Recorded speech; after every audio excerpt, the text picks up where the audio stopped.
Tuhan.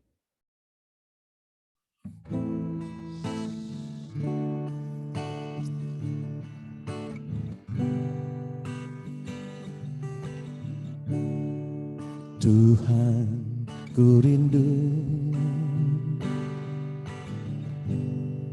menyatakan padamu Kaulah segalanya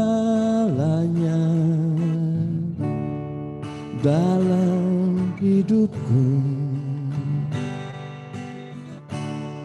mengenal isi hatimu. Aku pun bersyukur, akulah putramu,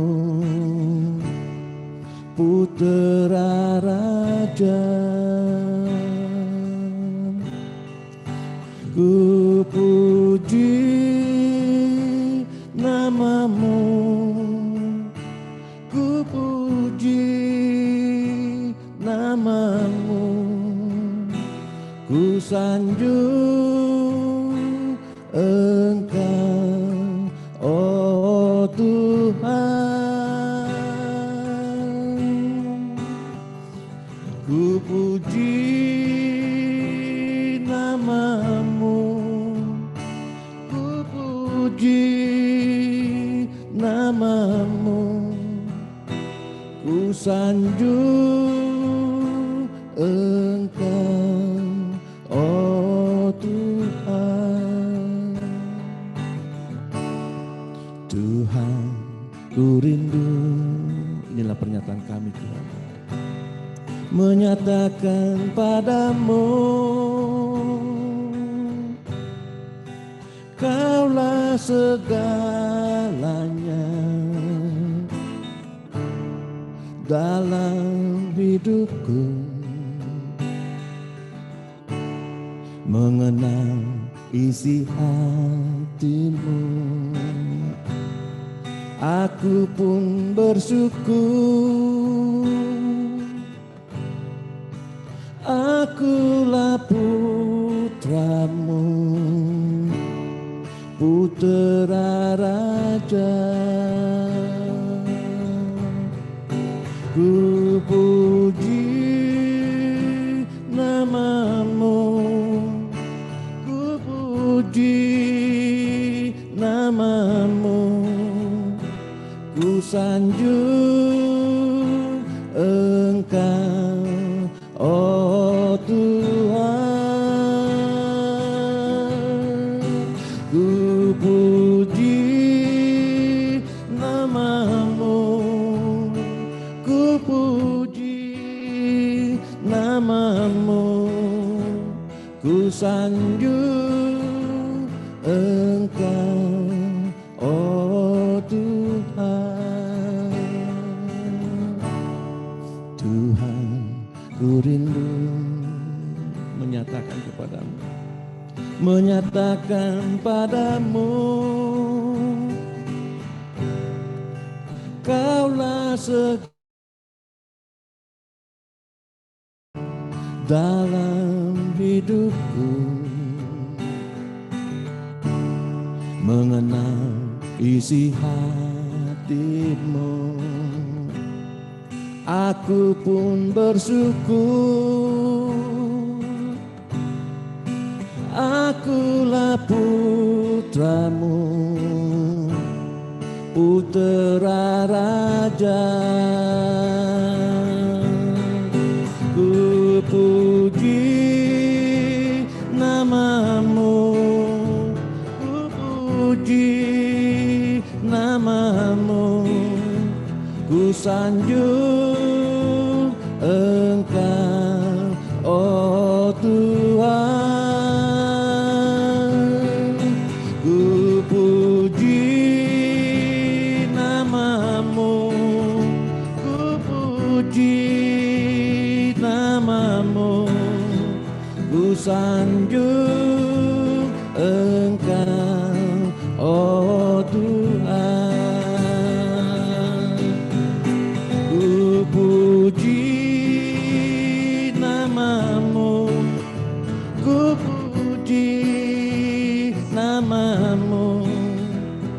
sanjung Engkau, oh Tuhan.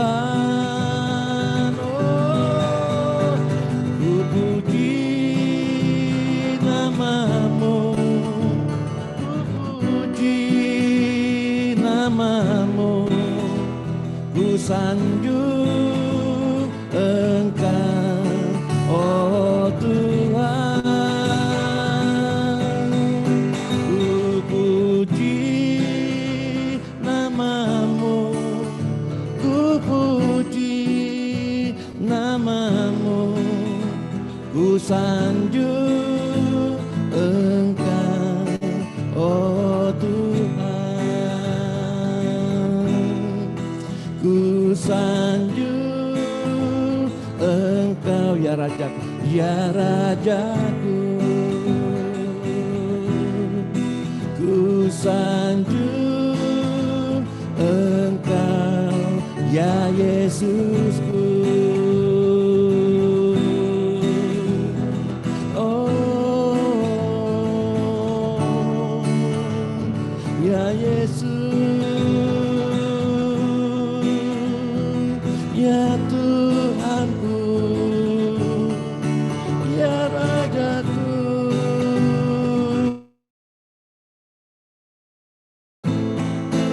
Siara Bapa, pandanglah anak-anakmu ya Tuhan, yang sujud di bawah kaki-Mu saat ini Tuhan. Pandanglah anak-anak-Mu.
Satu-satunya Tuhan yang kami puji dan kami sembah.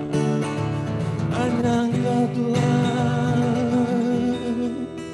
hanya Engkau Tuhan yang kami perlukan. Hanya Engkau Tuhan satu-satunya yang kami andalkan.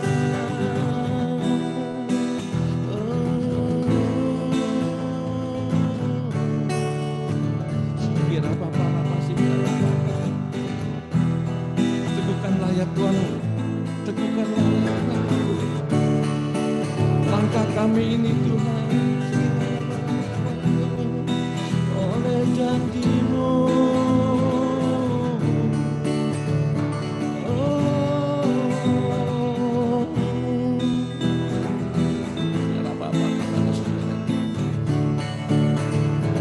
Dan janganlah segala kejahatan menguasai hidup kami ya Bapa.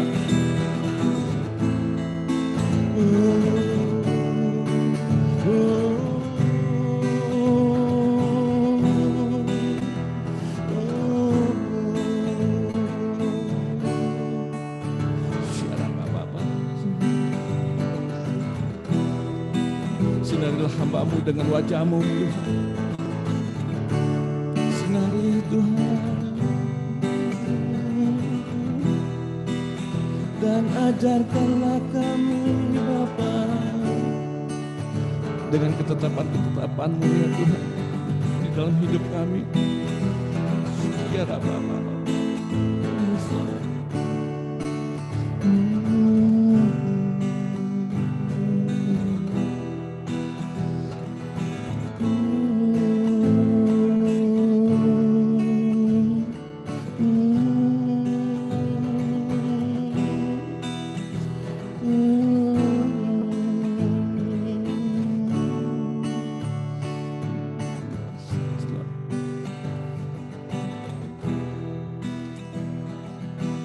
Engkaulah El Shaddai,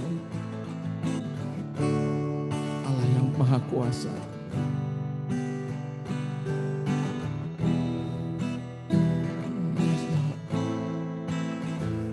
Engkau yang Tuhan selalu menjaga kami ya Bapa.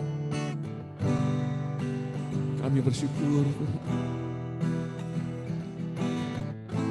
Engkau yang tidak pernah meninggalkan kami Yesus.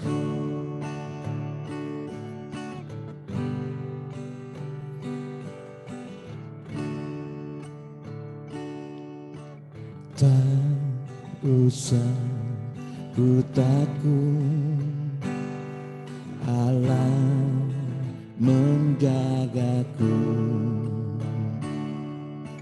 Tak usah ku bimbang, Yesus peliharaku. Tak usah ku susah, Roh Kudus hiburku. Tak usah ku cemas, Kau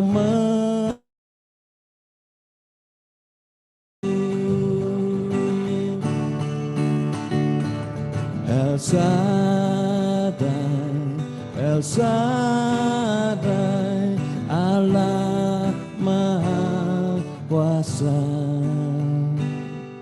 Kau besar, Kau besar, El Shaddai mulia. El Shaddai, El Shaddai, Allah Maha Kuasa.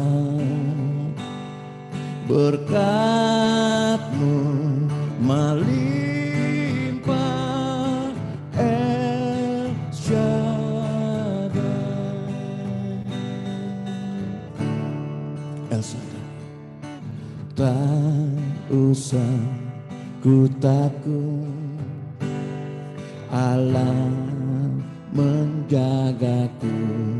Tak usah kau bimbang, tak usah ku bimbang, Yesus peliharaku.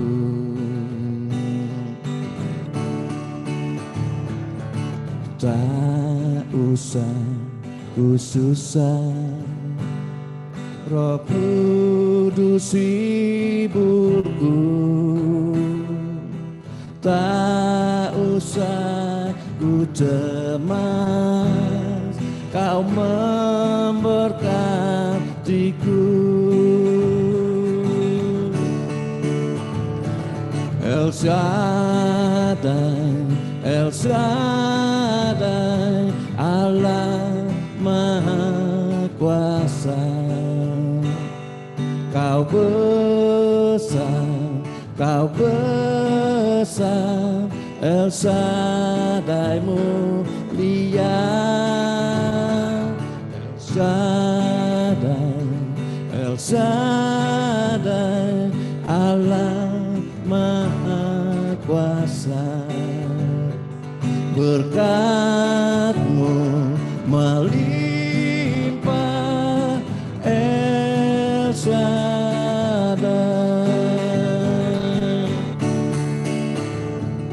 El Shaddai, El Shaddai, Allah Maha Kuasa. Kau besar, Kau besar, El Shaddai mulia. El Shaddai,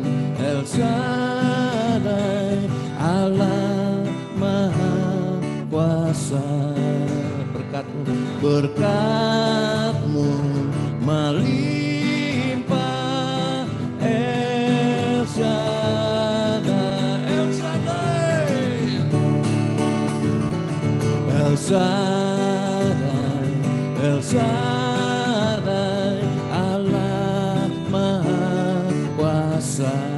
Kau besar, Kau besar, Kau besar. El Shaddai mulia,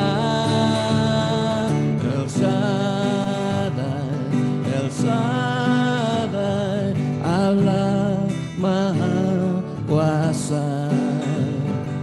Berkat-Mu melimpah. El Shaddai, berkat-Mu, berkat-Mu melimpah. El Shaddai, berkat-Mu melimpah.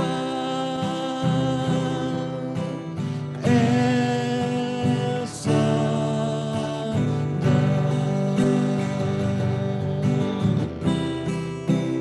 El Shaddai.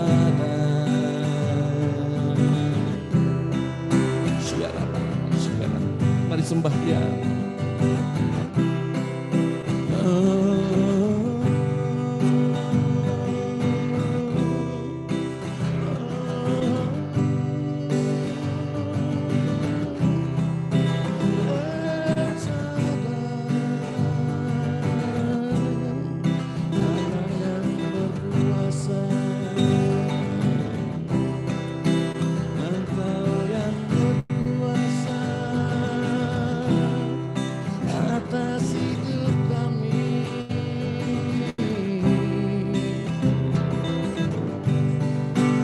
Haleluya, haleluya, haleluya, haleluya.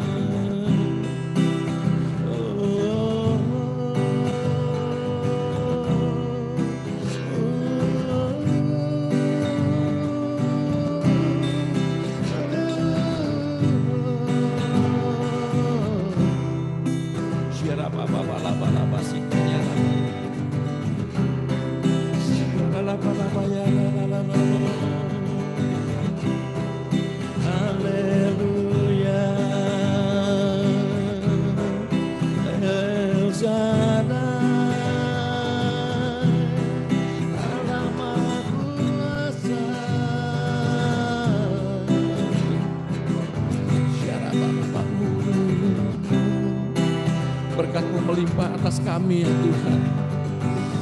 Dan kami bersyukur Tuhan. Engkau Tuhan yang selalu menjaga. Engkau Allah Immanuel yang selalu menyertai kami. Terima kasih Tuhan. Terima kasih Tuhan yang baik. Berapa sih Kau yang kami tinggikan, Kau yang kami agungkan Tuhan. Terima kasih ya Tuhan Yesus. Kalau kami menghadapi pandemi pada saat ini Tuhan, sebab kami percaya ya Tuhan, Engkau yang meneguhkan kami, Engkau yang menguatkan kami. Kami percaya kuasa-Mu jauh lebih besar ya Tuhan dari apapun juga, bahkan badai yang ada dalam hidup kami, pandemi. Kami percaya Engkau Tuhan, ya Bapa, Engkau yang akan melenyapkan semua.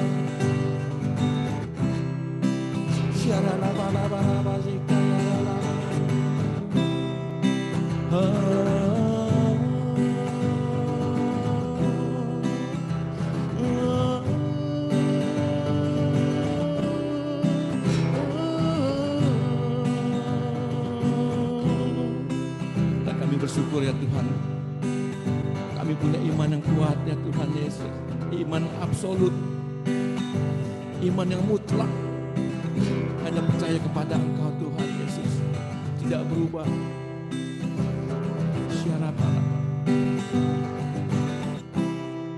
Sekalipun pohon ara tidak berbunga, pohon anggur tidak berbuah, bahkan hasil pohon zaitun juga telah mengecewakan. Sekalipun ladang-ladang tidak menghasilkan bahan makanan, kambing domba terhalau dari kurungannya,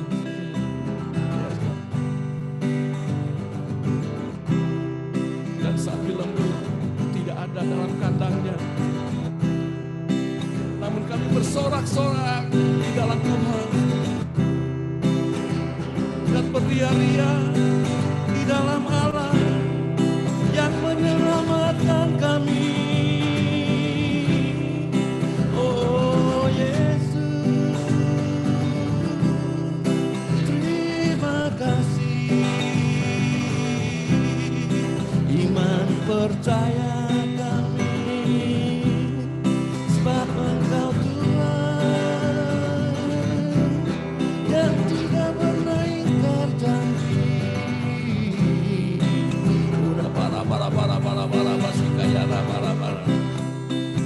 Tuhan yang selalu menyertai kami. Terima kasih Tuhan. Engkau Tuhan yang selalu menjaga kami. Bahkan ketika kami jatuh juga Tuhan, kaki kami tidak terangkat.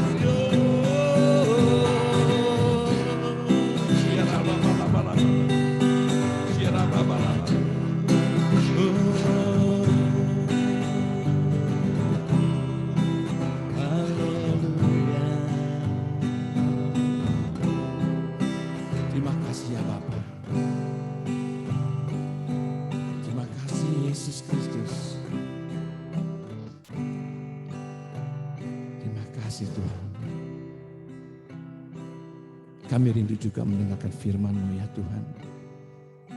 Urapi hamba-Mu, Pastor Darius ya Tuhan, yang akan menyampaikan firman-Mu.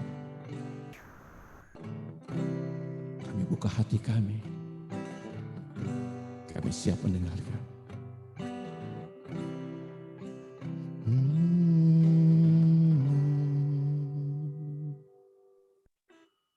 Hambanya Pastor Darius. Kami mengucap syukur di pagi ini Tuhan, kami telah siap untuk mendengar suara kebenaran yang akan memberikan penerangan bagi kami untuk memahami kebenaran firman-Mu. Terima kasih, biarlah pujian yang kami naikkan menyukakan hati Tuhan. Di dalam nama Yesus, kami siap menerima pesan firman-Mu. Haleluya. Amin. Amin. Amin. Puji Tuhan, shalom. Terima kasih Pak Bobi untuk worship yang telah membawa kita untuk bisa menikmati anugerah dan kasih setia Tuhan pagi ini. Baik Bapak Ibu, Kyonghi buat Bapak Ibu yang merayakannya.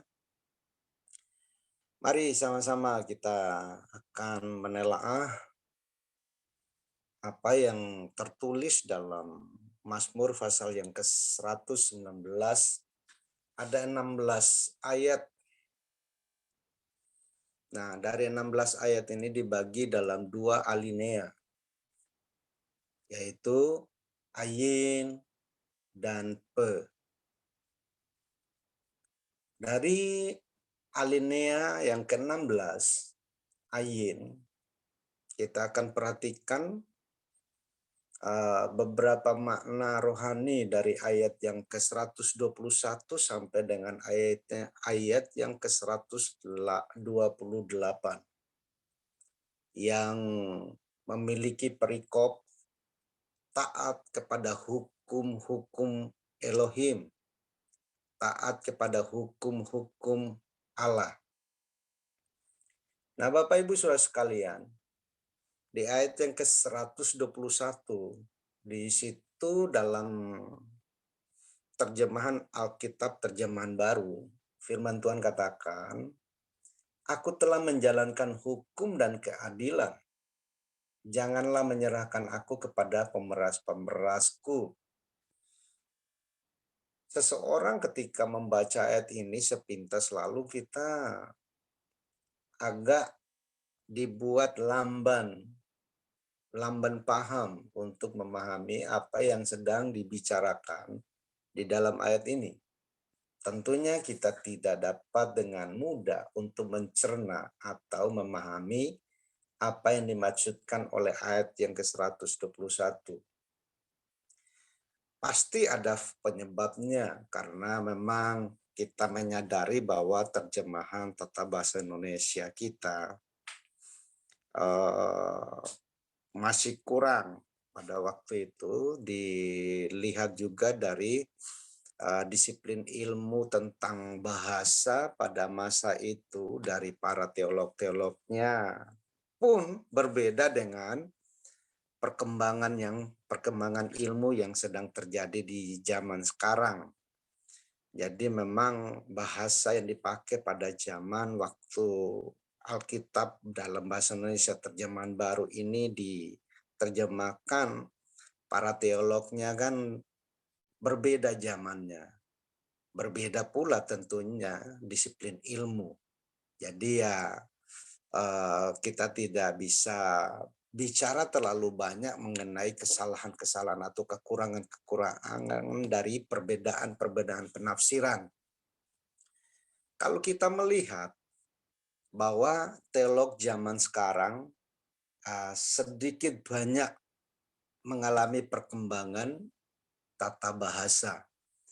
Karena kita lihat kalau kita buka Alkitab sekarang tidak hanya terjemahan lama dan terjemahan baru saja, tetapi ada banyak sekali terjemahan-terjemahan yang dapat kita konsumsi hari ini. Yaitu pertama, pastinya intinya terjemahan baru, terjemahan firman Allah yang hidup, bahasa Indonesia masa kini, terjemahan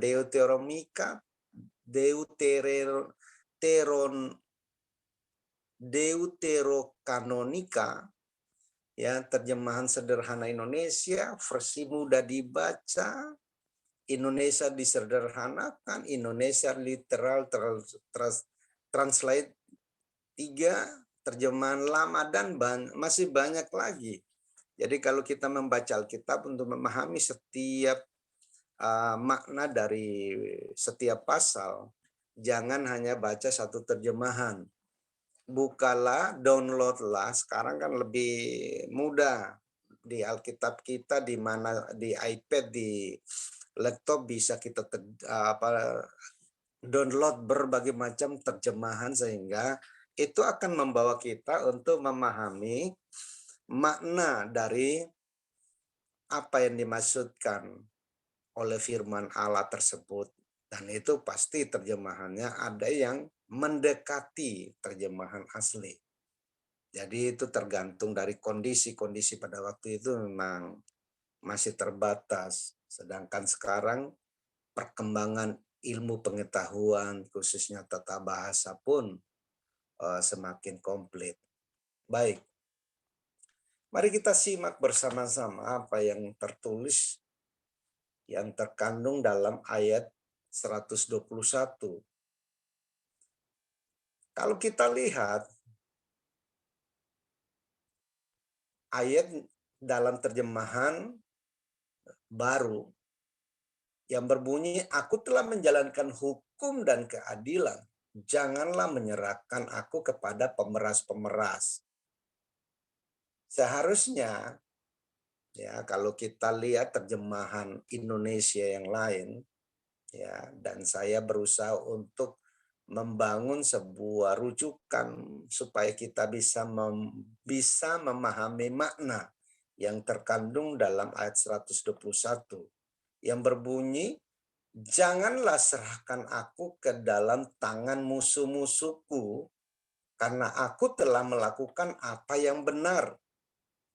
Aku sungguh-sungguh telah berlaku adil.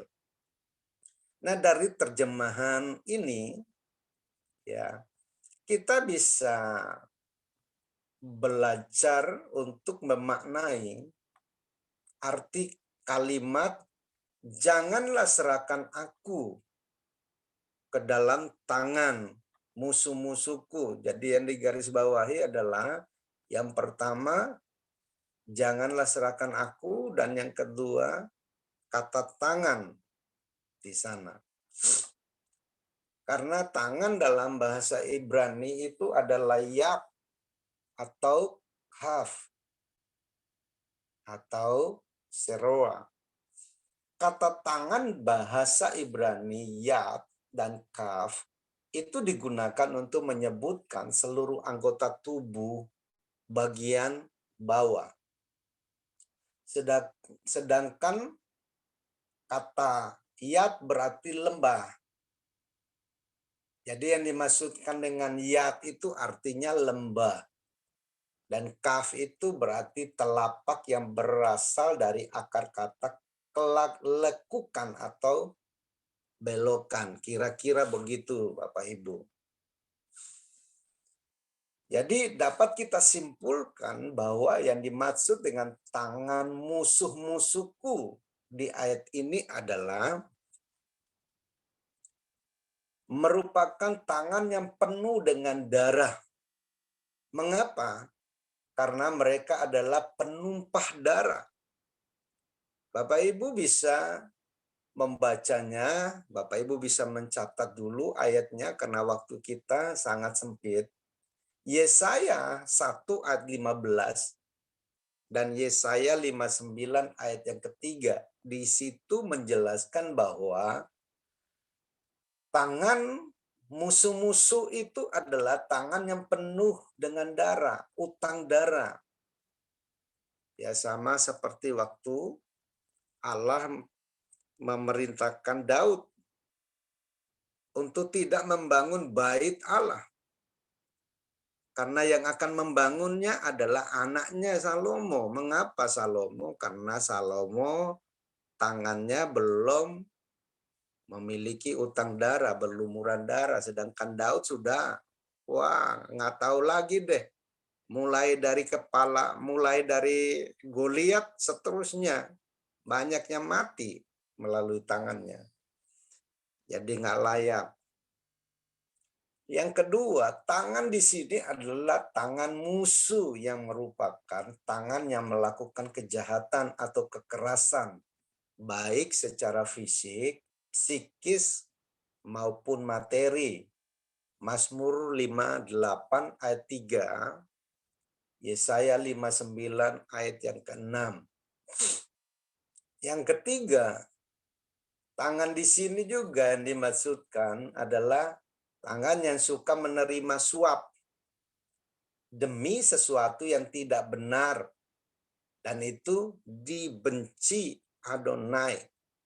Jadi waspada bagi kita yang selalu bergerak di area-area yang berhubungan dengan pelayanan sosial, seperti hakim, jaksa, pegawai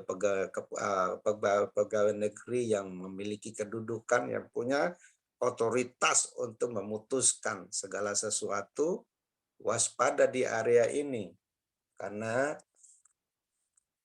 pengertian yang ketiga di sini berhubungan dengan tangan yang penuh dengan pelanggaran suap, menerima suap. Dan itu ditulis dalam Mazmur 26 ayat yang ke-10 dan kitab Mika pasal 7 ayat yang ketiga. Jadi yang dimaksudkan oleh ayat yang ke-121 di sini meliputi bagian-bagian ini, bahwa yang dimaksudkan dengan tangan musuh-musuhku itu bicara mengenai tangan yang penuh hutang darah, tangan yang suka melakukan kejahatan atau kekerasan, baik secara fisik, psikis, materi, suka menerima suap, dan lain sebagainya. Penyebutan tangan atau yad, kaf, zeroa sering digunakan dalam perjanjian lama maupun perjanjian baru untuk menyatakan otoritas atau kekuatan seseorang. Dan itu lebih cenderung merusak jika tidak dilakukan sesuai dengan kebenaran, sesuai dengan hukum, sesuai dengan SOP yang berlaku. Tangan juga merupakan kekuatan satu bangsa. Tangan juga bisa mewakili, menyatakan kekuatan Yahweh, kekuatan Adonai yang memiliki kuasa untuk menciptakan dan menyelamatkan. Seperti dalam kitab Ayub pasal yang ke-40 ayat yang ke-9 dan kitab Nabi Yesaya 59 ayat yang ke-16. Bapak Ibu, pengertian dari kalimat jangan menyerahkan aku, ini merupakan sebuah permohonan pemazmur kepada Adonai. Supaya pemazmur atau kita, orang yang percaya kepada Adonai, diberi hak untuk meminta sesuatu kepada Tuhan. Mintalah maka akan kuberikan. Dan ternyata dalam hal ini, pemazmur telah menaikkan permohonan itu kepada Tuhan supaya Tuhan Adonai tidak menyerahkan si pemazmur ke dalam tangan para musuhnya. Itulah yang disebut dengan doa permintaan. Mengapa? Karena di balik doa permintaan tentunya ada doa worship, ada doa penyembahan, yang berisikan kidung mazmur yang lahir dari hati yang tulus, murni di hadapan Adonai. Itu worship penyembahan. Itu doa worship atau doa penyembahan. Jadi kalau kita mau mengenal apa itu doa, nanti mungkin kita bicara dalam kesempatan yang lain. Namun dalam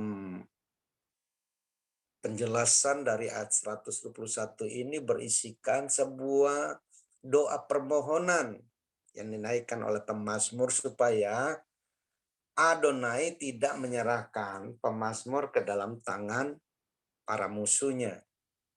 Jadi ternyata yang diharapkan oleh pemazmur di sini adalah uluran tangan Tuhan, uluran tangan belas kasihan Tuhan untuk menolong dan membebaskan pemazmur dari tangan musuh-musuhnya. Kalau kita lihat dari penjelasan ini, jelas siapa yang disebut dengan pemazmur, siapa yang disebut dengan penulis dalam ayat ini.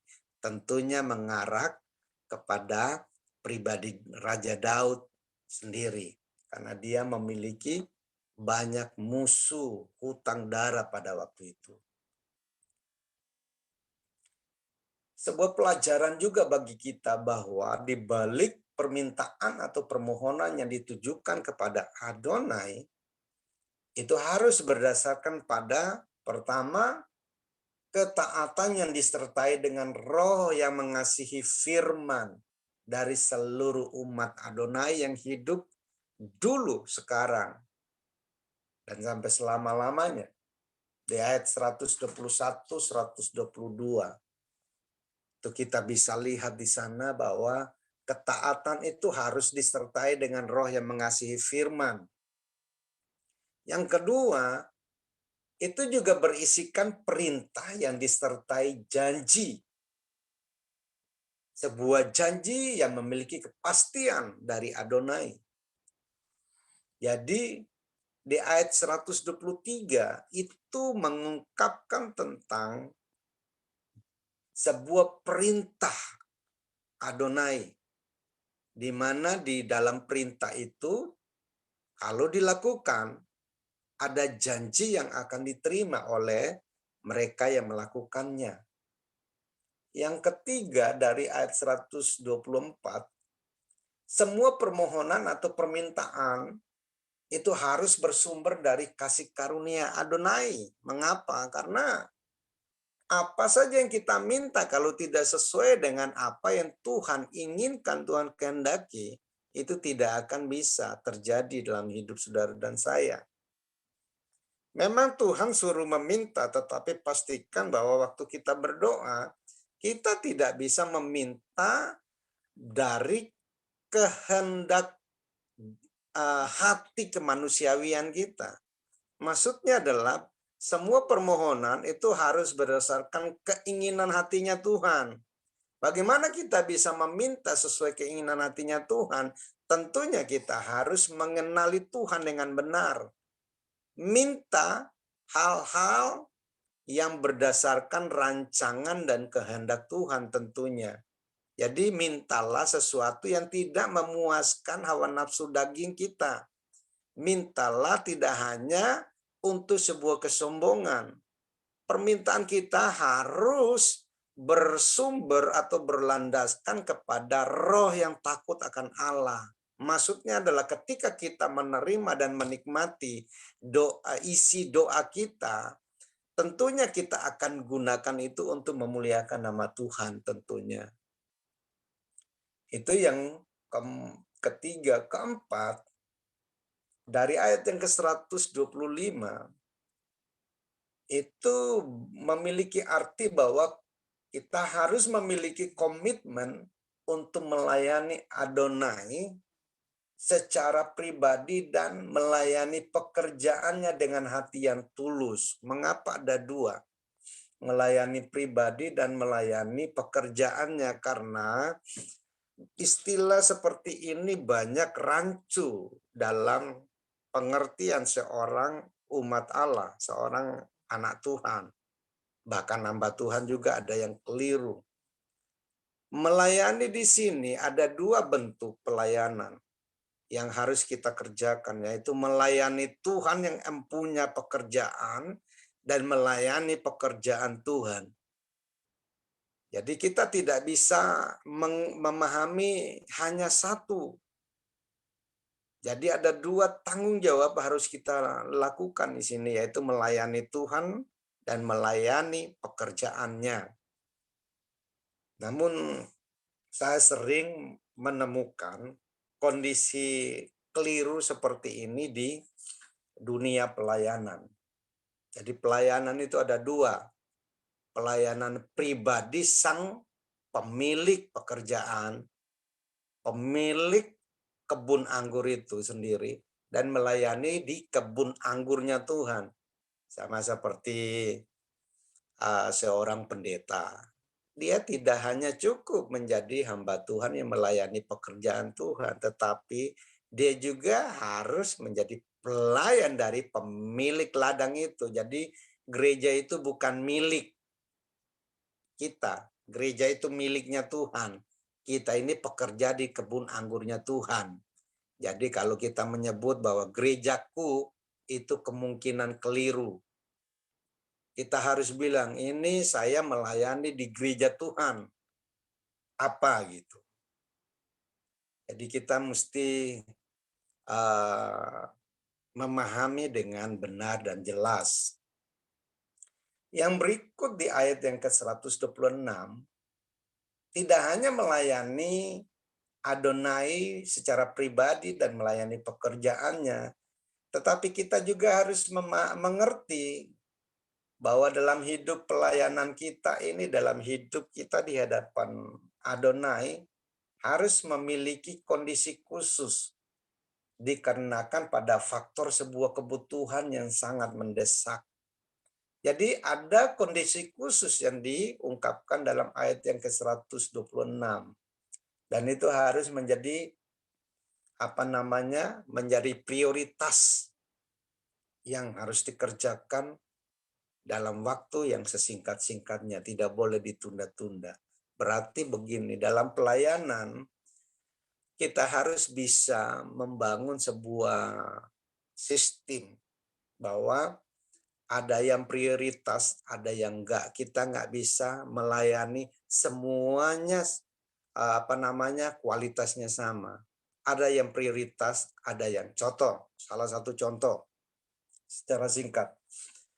Sebagai seorang pelayan di sebuah gereja lokal, pasti membutuhkan tim pelayanan pastoral. Nah, tugas yang dikerjakan oleh seorang pelayan pastoral adalah melayani jemaat dari lahir sampai mati.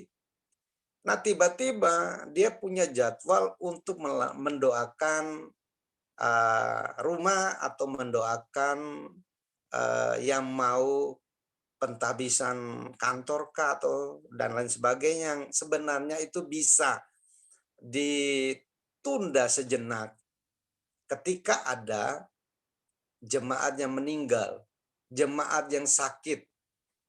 Kita harus beri prioritas. Pelayanan lain memang memang berarti juga, tetapi dia ada dalam urutan skala nanti bisa dikerjakan di kesempatan lain, bisa tunda sejenak. Jadi yang diprioritas dulu, karena yang meninggal nggak bisa dibiarkan kesekian untuk urutan kesekian, yang sakit bisa ditunda. Waduh, kalau keburu nggak langsung dikerjakan, meninggal, penyesalannya luar biasa. Dan itu pernah saya mengalami bagian itu. Makanya sebuah pelajaran bahwa dalam pelayanan itu ada prioritas, dan itu yang dicantumkan dalam ayat 126. Ada kondisi-kondisi khusus yang tidak boleh kita abaikan, yang membutuhkan prioritas. Bapak Ibu, di ayat yang 127, di situ dikatakan, sebab aku mengasihi perintah-perintah Adonai. Mu di situ mewakili pribadi Adonai lebih daripada emas yang paling murni, emas tua. Makna kata emas di sini memberi pemahaman bagi kita bahwa si penulis Mazmur sedang memberi sebuah gambaran bagi kita untuk memahami bahwa perintah Adonai itu melebihi kualitas emas murni yang tidak bisa disejajarkan dengan kualitas dari emas, perak, atau mutiara, atau apakah itu berlian. Melebihi semuanya. Benda yang paling berharga di dunia sekalipun tidak bisa menyamai kualitas firman. Jadi orang yang menghargai firman, orang yang mencintai firman, dia akan mewarisi hal-hal yang luar biasa yang Allah berikan kepadanya. Jadi penulis menggunakan kata emas untuk mengukur kualitas dari perintah-perintah Adonai yang harus ia hidupi. Jadi yang dikutip si penulis ini merupakan sebuah lambang dari hal-hal rohani yang bernilai tinggi dan abadi, seperti iman dan firman Adonai. Lambang daya tarik dari kemewahan dunia yang kosong. Jadi emas itu merupakan lambang dari kemewahan dunia yang kosong, hampa, dan terbatas, tidak kekal. Dan itu bersifat sementara, saudara. Yaitu hal-hal yang telah berhasil memikat setiap orang yang tidak percaya kepada Adonai. Jadi pemazmur berusaha mengangkat bagian ini karena bicara masalah emas itulah yang menggoda manusia untuk menomorssekiankan Tuhan dan kebenarannya. Dan kita tidak boleh ada di area itu. Walaupun kita punya segudang emas, perak, perunggu, segepok berlian. Lebih bagus saya kenal berlian hutahuruk ya. Bisa membuat hati tetap tenang, oh iya saya punya berlian gitu. Jadi dan sekarang kita lihat apa yang dikatakan oleh ayat yang ke-128. Firman Tuhan katakan, itulah sebabnya aku selalu hidup jujur sesuai dengan segala titahmu, segala jalan dusta aku benci. Artinya bahwa dari setiap atau seluruh hukum-hukum Adonai itu mengandung kebenaran yang mutlak. Oleh karenanya si penulis Mazmur mengungkapkan isi hatinya bahwa pemazmur sangat membenci segala sesuatu yang tidak benar. yaitu seluruh perbuatan-perbuatan dosa. Bagaimana dengan saudara dan saya? Kita udah tahu itu dosa, tapi kita masih melakukannya. Biarlah ayat 128 ini boleh menjadi cermin buat kita untuk memperhatikan diri sendiri, bukan menggunakannya untuk melihat dan mengukur orang lain yang ada di sekeliling kita. Kata dusta menurut kamus ensiklopedi dalam bahasa Ibrani itu seiker, yaitu sama dengan kebohongan atau penipuan. Sedangkan dalam arti kata yang lain yang disebut dengan kazaf, berarti sebuah pernyataan tentang sesuatu yang diketahui palsu dengan maksud untuk menipu. Hakim-Hakim 16 ayat 10 dan ayat yang ke-13. Nah, beberapa contoh perkataan dusta yang diucapkan oleh beberapa pelaku yang ditulis dalam Alkitab antara lain. Pertama, Kain, putra pertama dari Adam dan Hawa setelah mereka jatuh ke dalam dosa. Dalam Kejadian 4 ayat 9 dikatakan di sana bahwa Adonai menanyakan adiknya Habel kepada Kain, dan Kain menjawab, Kain menjawab kepada Adonai tentang kondisi adiknya, memang aku ini penjaga adikku. Firman Tuhan katakan, Adonai berkata kepada Kain, di manakah saudaramu Habel? Jawab Kain, aku tidak tahu. Apakah pekerjaanku menjaga adikku? Jawabannya dengan kenyataannya berbeda jauh, saudara. Di saat Tuhan Adonai bertanya kepada Kain, di manakah Habel adikmu itu? Kain menjawab, manaku tahu apakah aku penjaga adikku? Jadi di sini Kain menunjukkan kata dusta atau kebohongan, padahal Allah tidak bisa dibohongi. Allah Maha Tahu. Namun untuk membenarkan diri, untuk mencuci tangan, untuk Untuk menghindar dari masalah baru, dia berusaha menggunakan gaya dusta, berbohong. Padahal sebenarnya dengan berdusta dan berbohong justru tidak menyelesaikan masalah, malah itu menambah masalah baru. Bukankah kita juga seringkali terjerumus dalam perilaku seperti yang dilakukan oleh Kain? Kita tahu kita yang melakukannya, tetapi kita seringkali cuci tangan. Kita seringkali berkata tidak tahu dengan berbagai macam alasan. Nah, itu salah satu contoh dalam Alkitab yang menjelaskan tentang arti dusta. Yang kedua adalah Yakub dalam Kejadian 27 ayat 19. Kata Yakub kepada ayahnya, aku Esau, anakmu, anak sulungmu, telah kulakukan seperti yang Bapa katakan kepadaku. Ayo makan, ini daging buruan, masakan anakmu ini. Karena Yakub itu punya prioritas dari mamanya, sedangkan Esau kesayangan sang ayah. Jadi ayah sayang sama si sulung, mama sayang sama si bungsu. Ya baik-baik saja sih sebenarnya, tapi itu tidak boleh kita sebagai orang tua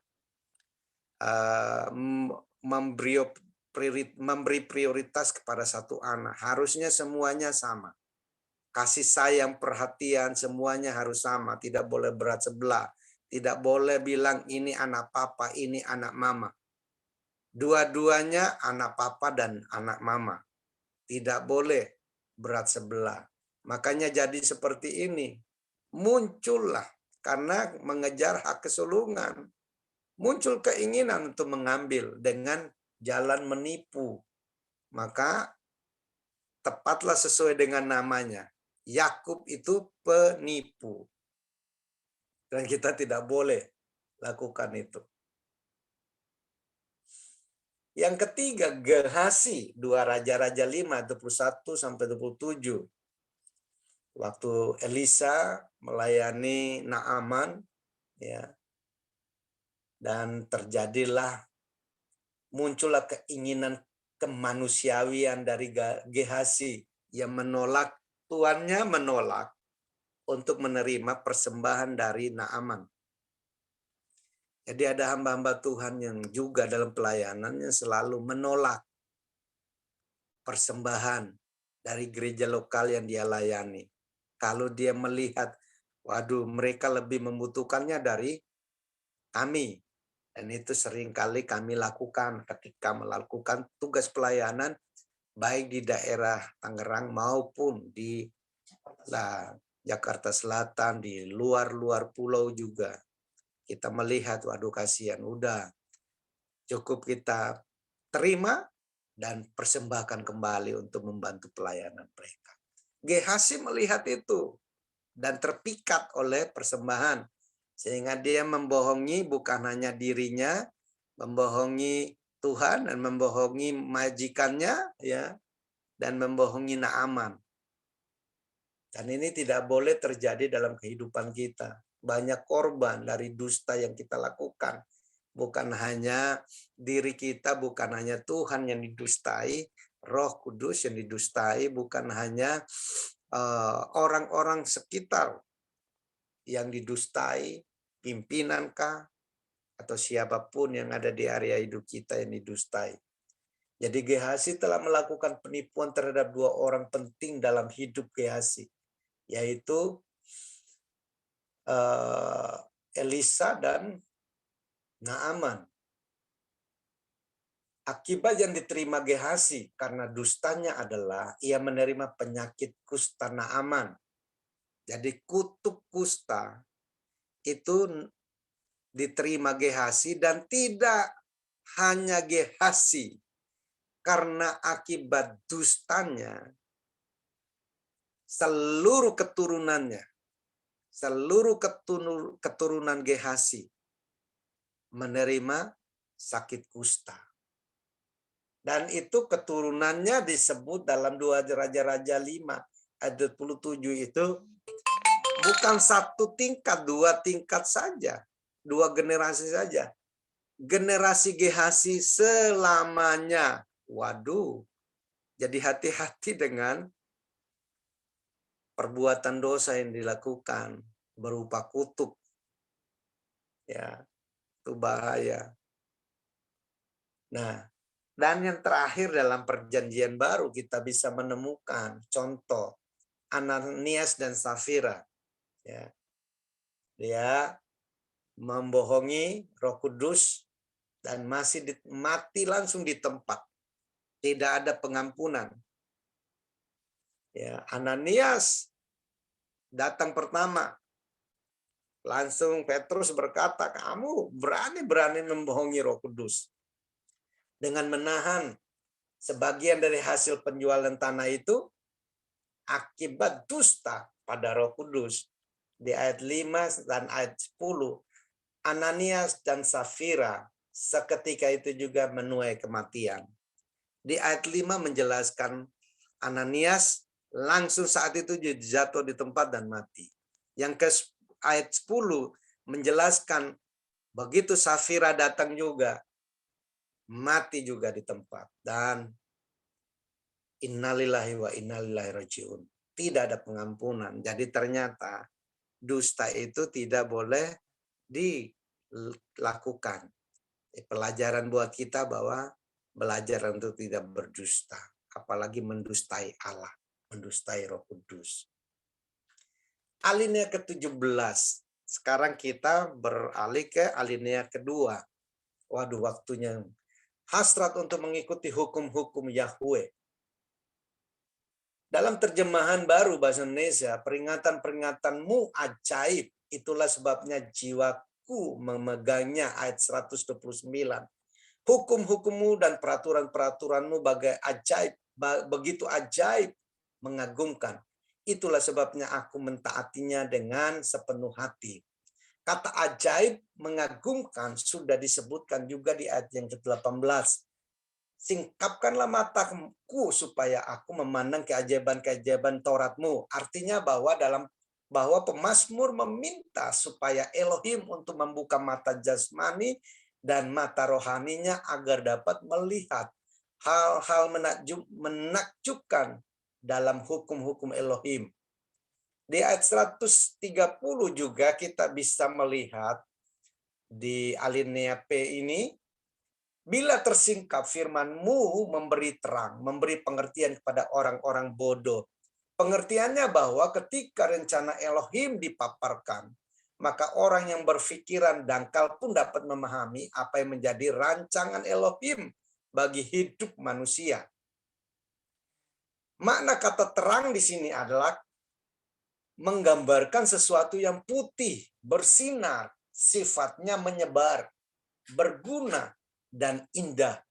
Tentunya sangat menyenangkan, sesuatu di luar pengertian manusia.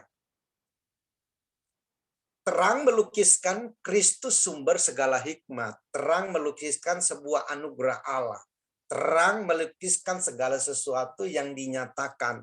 Terang melukiskan segala jalan orang benar. Terang melukiskan firman Yahweh. Terang melukiskan kemuliaan Allah. Terang melukiskan Kristus yang nyata dalam hidup saudara dan saya. Terang juga melukiskan kemuliaan orang benar. Jadi di ayat yang ke 130 itu memiliki pengertian seperti itu Bapak Ibu. Sekarang kita lihat ayat yang ke 134. Bebaskanlah aku dari pemerasan manusia. Kata manusia, manusia siapa di sini? Menurut seorang teolog dan pengarang buku TPL 1 dan 2 Dr. Cibart, melihat makna khusus dalam sebuah realita hidup, bahwa laki-laki dan perempuan diciptakan menurut gambar dan rupa Elohim. Di sini juga Cibart menekankan bahwa sebuah hubungan saling tolong-menolong, bahu-membahu antara sesama manusia sebagai hakikat dari kodrat manusia itu sendiri sebagai makhluk sosial. Dan hanya di dalam Yeshua HaMashiach saja manusia dapat mengenal dan memiliki hubungan yang intim dengan Elohim. Arti kata di ayat penutup dari alinea ke-17 ini kita dapat melihat dan merasakan apa yang dirasakan oleh si penulis Mazmur. Bahwa di saat ia menyaksikan perilaku jahat manusia terhadap firman Elohim, air matanya berlinang seperti aliran air. Pernahkah saudara merasakan ini ketika melihat seseorang selalu melanggar firman, sedih atau marah? Hanya saudara dan saya yang bisa merasakannya. Di ayat yang ke-136 berkata, air mataku berlinang seperti aliran air, karena orang tidak berpegang pada Tauratmu, kepada Torah. Ya, Ibrani itu, atau dalam bahasa Arab itu Al-Taurah. Bahasa Arabnya. Nah, pada kenyataannya sejak zaman perjanjian lama sampai zaman akhir, kita temukan kondisi bahwa hidup setiap orang yang percaya kepada Yahweh, kepada Adonai, seperti ungkapan perasaan dari si pemazmur tadi. Mereka yang mengasihi firman Yahweh, saat ia ada di dunia ini pasti mengalami kesedihan dan kesusahan, bahkan kemarahan seperti si pemazmur. Perhatikan ayat yang ke-53. Aku menjadi gusar terhadap orang-orang fasik yang meninggalkan Tauratmu. Mengapa pemazmur gusar? Karena manusia memilih menjadi orang fasik, orang jahat yang menolak dan mencemooh hukum-hukum Yahweh. Dan penolakan ini akan terus berlangsung hingga Maranatha, hingga akhir. Jadi kita pun tidak akan bisa melarang orang untuk tidak boleh menghina firman. Ya kalau ada yang menghina firman udah berdoalah supaya dia cepat bertobat. Kalau tidak ya udah serahkan aja jiwanya kepada setan gitu ya. Tubuh dan jiwanya kepada setan. Karena kita tidak bisa merubah orang lain, hanya bisa berdoa. Bagaimana dengan kita? Apakah kita di posisi menghargai, menghormati, dan menjunjung tinggi firman Yahweh? Atau sering menyangkal demi keuntungan sesaat atau kenikmatan sesaat? Introspeksi diri, izinkan Roh Kudus mengoreksinya, dan jangan keraskan hati. Jadi pelajaran bagi kita dari alinea P adalah yang pertama, kita harus memiliki hati yang menghargai, menghormati firman. Yang kedua, kita harus memiliki hati yang haus dan lapar akan firman. Yang ketiga, kita harus memiliki roh yang kuat, yang mendambakan firman sebagai segalanya dalam hidup. Yang keempat, kita harus menjadikan firman sebagai kekuatan, semangat, pedoman hidup. Yang kelima, kita harus menjadikan firman sebagai pembaharu, perubah hidup kita menjadi sama seperti Kristus Yesus. Hanya firman-lah yang dapat mengoreksi, menegur, mengajar, mendidik supaya kita bisa berkelakuan baik di hadapan Allah. Selamat berpraktek. Tuhan Yesus memberkati. Mari kita tundukkan kepala, kita berdoa. Kami mengucap syukur untuk firman-Mu. Kami mengucap syukur untuk penjelasan yang masih perlu digali lagi Tuhan. Berikan kepada kami roh hikmat, roh pewahyuan, kemampuan untuk mengembangkan pengetahuan kami terhadap firman-Mu. Hamba berhenti berbicara. Roh Kudus akan menjelaskan secara detail. Di dalam nama Yesus kami bersyukur buat pagi ini. Haleluya. Amin. Amin.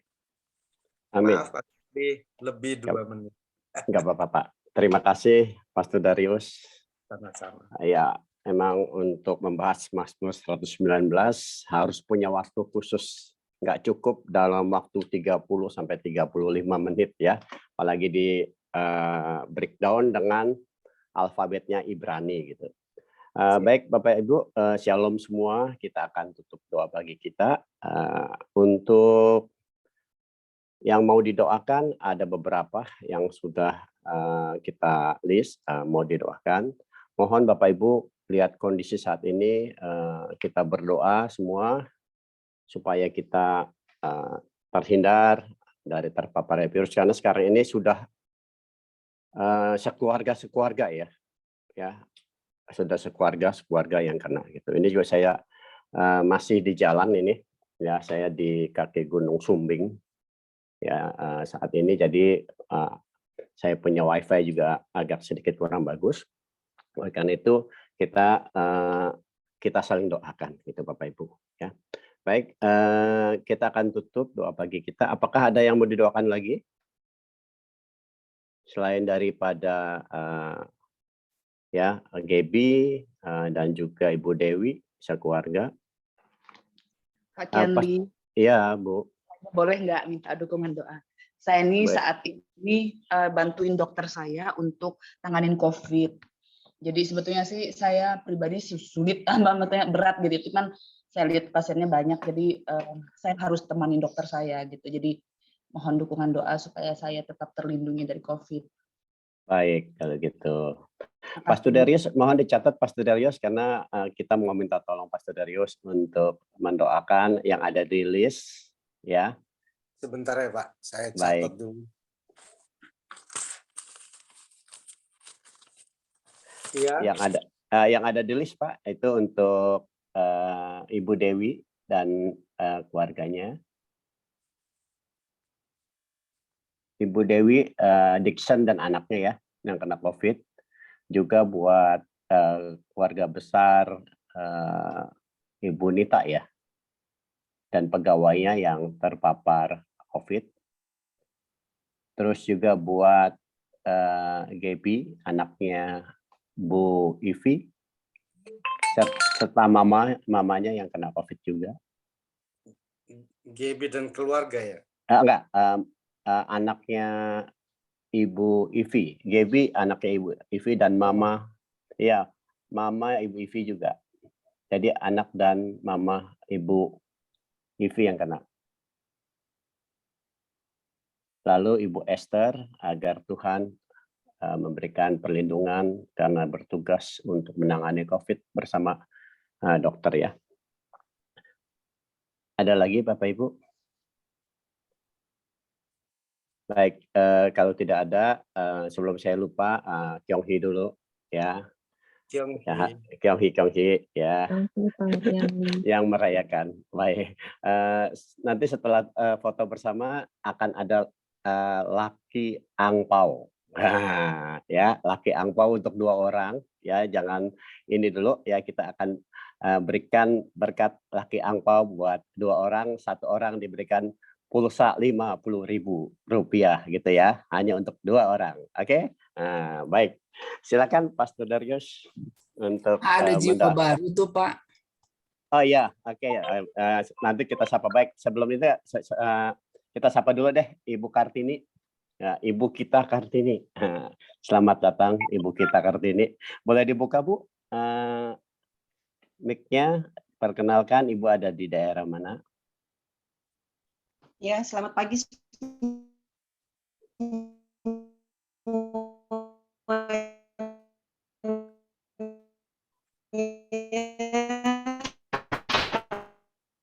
Kenal Bapak-bapak, Ibu-ibu, saudara terkasih. Saya ada di daerah Ariana Karawaci, Binong. Saya baru demikian Pak.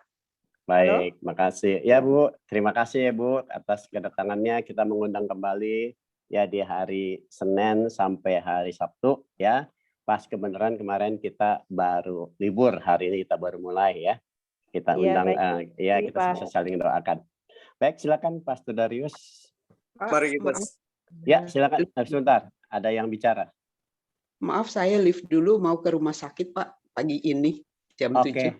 Baik, ya Tante Lydia hati-hati ya. Tuhan beserta Tante Lydia. Amin. Ya, mari. Baik, yang mau bantu dokter untuk tangani COVID Bu Esther. ini Bu Esther ya. Iya, Ibu Esther Ivon. Oke, baik. Mari kita berdoa bersama-sama. Kami mengucap syukur di akhir dari doa pagi ini. Kami percaya saat kami berseru, saat kami meminta, kami sudah menerimanya. Karena itu sebelum kami tutup, kami membawa Ibu Dewi dan anak-anak dan keluarga yang terserang COVID. Pastor Darius, mohon maaf, saya lupa untuk doakan Ibu Hartati juga ya. Oh ya, ini ya, baik. Kami percaya Tuhan, Engkau menolong Ibu Dewi dan anak-anaknya Tuhan, keluarganya, Ibu Nita, keluarga dan pegawainya. Kami juga berdoa buat mama dari Ibu Evi Gebi yang terserang COVID. Tuhan, Engkau Allah Jehovah Jireh. Allah menyediakan yang mereka butuhkan, obat-obat yang digunakan. Allah Jehovah Rafa, penyembuh yang ajaib, menyembuhkan dan memulihkan keadaan mereka. Allah yang menjaga, melindungi mereka. Tuhan, Engkau penolong yang sempurna buat keluarga ini Tuhan. Jagai, lindungi. Biarlah tubuh mereka, imun tubuh mereka kuat perkasa. Ada dalam perlindungan. Kami tolak roh maut, kematian. Di dalam nama Yesus, baik keluarga Ibu Dewi, Ibu Nita, dan Tuhan Bu Evi juga. Tuhan selamatkan dari maut COVID ini Tuhan. Engkau memulihkan dan menyembuhkan mereka. Kami juga berdoa buat Ibu Hartati dalam proses pengobatan, proses pemulihan. Allah Jehovah Rafa, penyembuh yang ajaib yang sudah mengerjakannya. Dan Engkau akan mengakhiri dengan sempurna Tuhan. Memulihkan keadaan Bu Hartati. Di dalam nama Yesus Tuhan. Pemulihan, kesembuhan boleh terjadi. Kami juga membawa Ibu Esther dalam membantu dokternya untuk menangani COVID hari ini.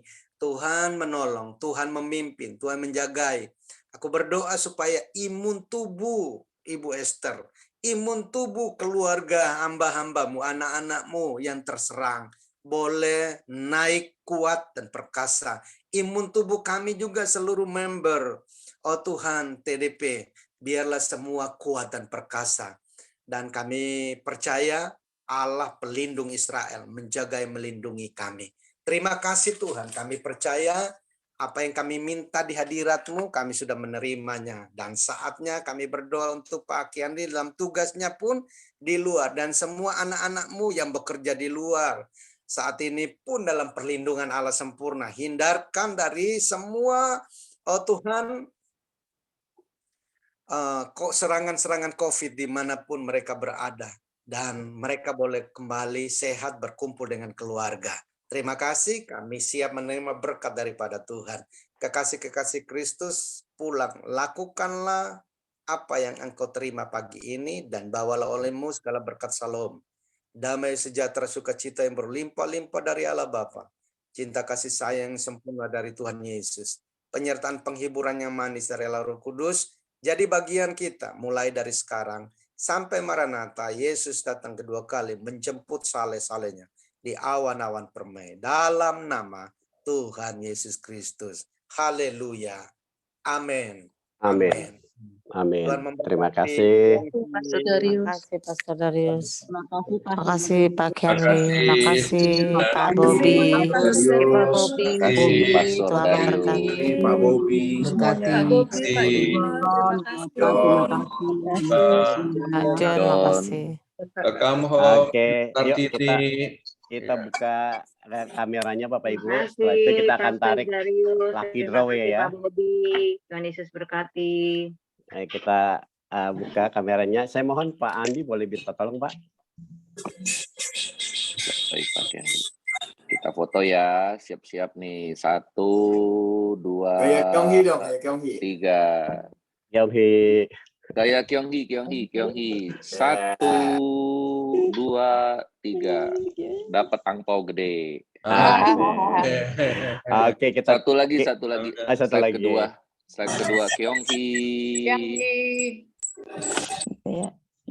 Sudah Pak Kianli. Terima kasih Pak Terima Andi. kasih. Tuhan berkati. Sama-sama Tuhan berkati. Kita lihat siapa yang ini dapat laki ampau Belum nih. Bu.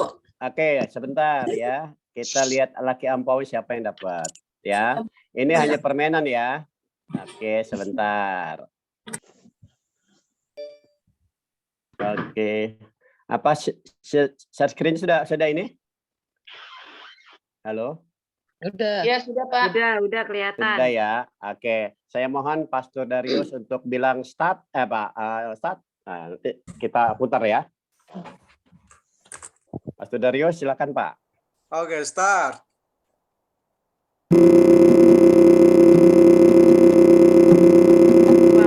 Siapakah yang mendapatkan laki ampau pulsa 50.000? Pastor Darius.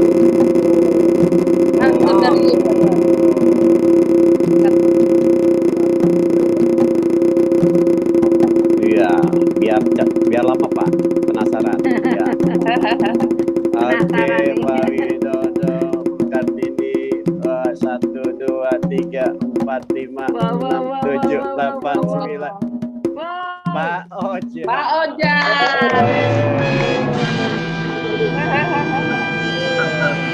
Masih ada Oke, satu lagi ya. satu lagi. Selamat. Kita mulai start lagi ya. Ya. Start. Oke, saya minta tolong Pak Dodo untuk bilang start. Oke, start.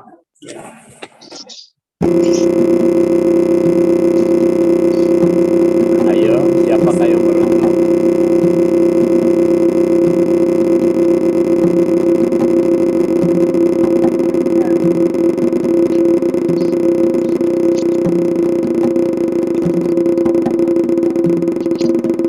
Oke, ya, Pak Dodo, Pak Widoyo. Ya. Oke, boleh nak. Bu Jemi, Bu Ipi, Pak Heri, Bu Esther, Pak Widodo. Udah, Pak Esther. Ibu. DIY is a humongous library. Luar biasa. Udah cemas. Nyaris. Nyaris. Selamat ya buat yang dapat. Selamat buat yang dapat. Berkati ya Pak Budi. Berkati. Yuk kita tutup ya, sampai besok ya. Tuh, berkati. Terima kasih. Oke semua. Terima kasih semua. Terima kasih semuanya Pak Oke, Henry. 1, 2, 3, 1 tutup.